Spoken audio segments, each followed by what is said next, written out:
Selamat pagi anak-anak. Bagaimana kabarmu pada pagi hari ini? Tentu kalian semua sehat-sehat. Pada kesempatan ini, anak-anak akan belajar bersama Ibu Mira Lady Debrina.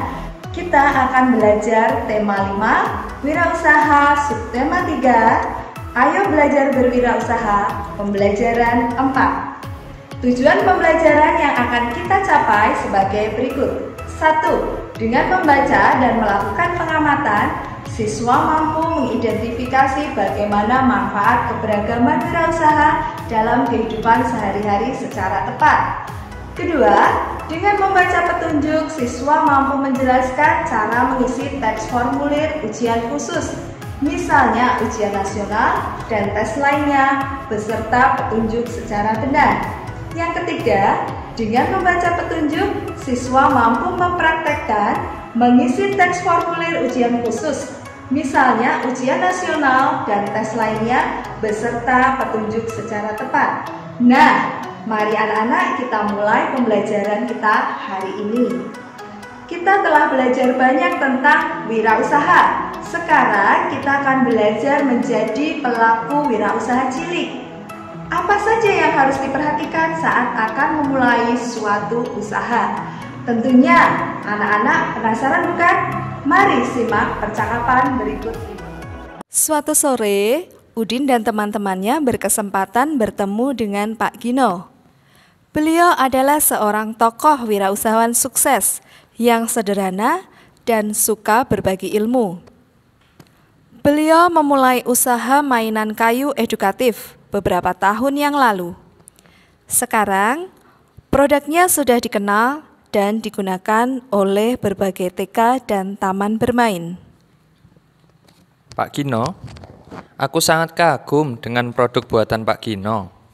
Suatu saat nanti, aku ingin bisa menjadi wirausahawan sukses seperti Bapak. Bagaimana awal mula Pak Gino memulai usaha ini? Oh, begini Din. Bapak saya seorang perajin kayu. Sejak kecil, saya sering membantu Bapak. Bapak sering membuatkan saya mainan dari sisa-sisa kayu.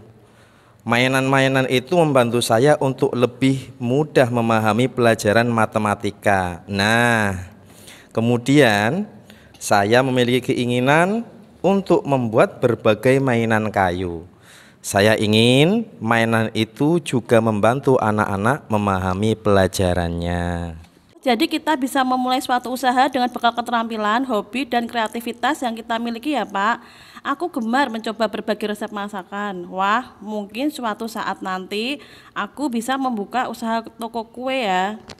Nah, dari percakapan Udin dan teman-temannya, mari kita gali informasi teks yang telah kalian simak.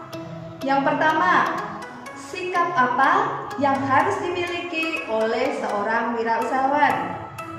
Benar, kerja keras, pantang menyerah, tekun, jujur, kreatif, dan berani memulai. 2. Faktor-faktor apa saja yang harus diperhatikan saat akan melakukan suatu usaha?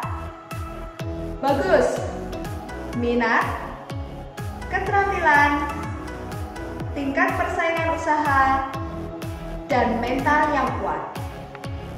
Yang ketiga, apa yang harus dilakukan supaya usaha kita dikenal oleh masyarakat?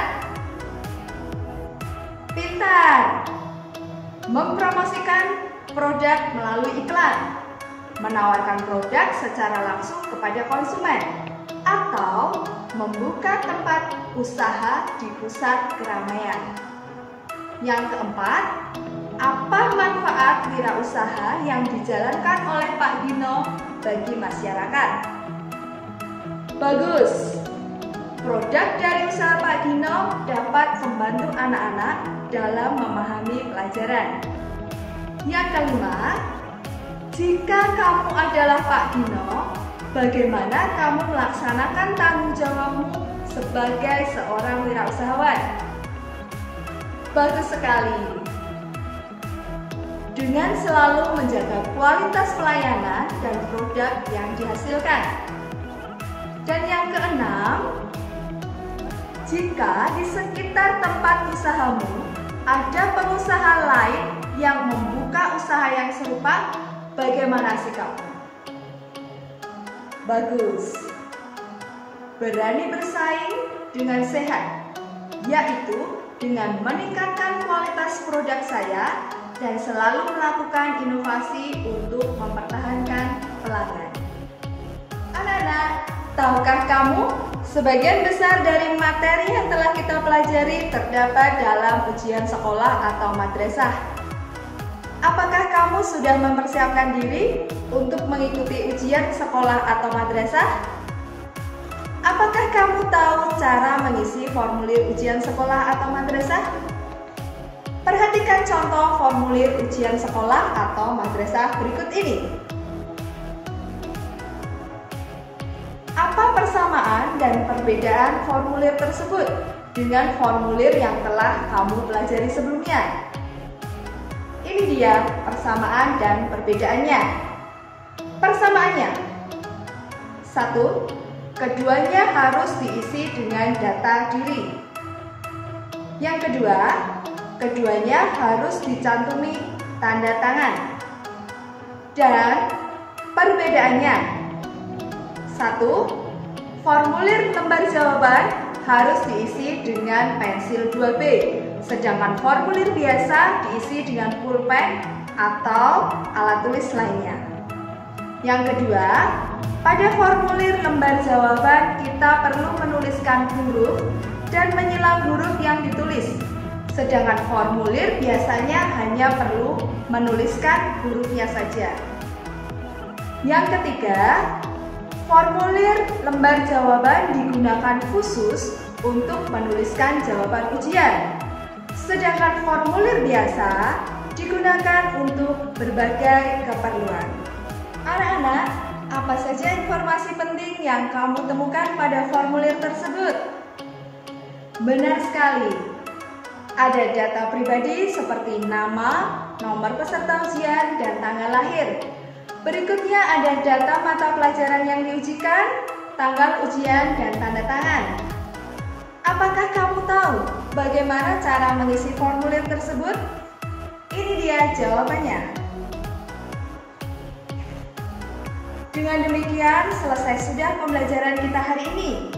Semoga anak-anak semua selalu diberi kesehatan oleh Tuhan Yang Maha Esa dan semangat belajar yang tiada habisnya. Jangan lupa anak-anak, selalu patuhi protokol kesehatan dengan mencuci tangan setelah beraktivitas, menggunakan masker ketika bepergian, dan selalu jaga jarak. Terima kasih telah mengikuti pembelajaran Ibu Mira hari ini. Ikuti selalu pembelajaran berikutnya. Jangan lupa subscribe, like, share kepada teman-temanmu semua. Wassalamualaikum warahmatullahi wabarakatuh. Bye-bye.